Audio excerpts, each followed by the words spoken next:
I have the coolest question for you today. Why do giant ships float on water, but tiny rocks sink down, down, down? Let's find out together. Ships are really, really big and heavy, right? But here's the super cool secret. They're hollow inside, like a big empty bowl. When something hollow sits on water, it pushes lots and lots of water out of the way. Now let's try our fun experiment. I'm going to put a big hollow toy ship in the water.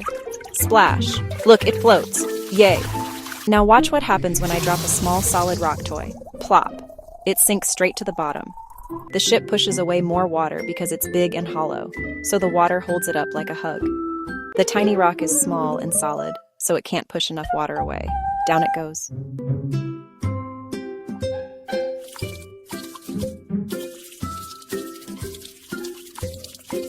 Now you know the secret. Big and hollow things push more water away and float. Small and solid things can't push enough water, so they sink. Can you guess what would happen with a beach ball? What about a marble?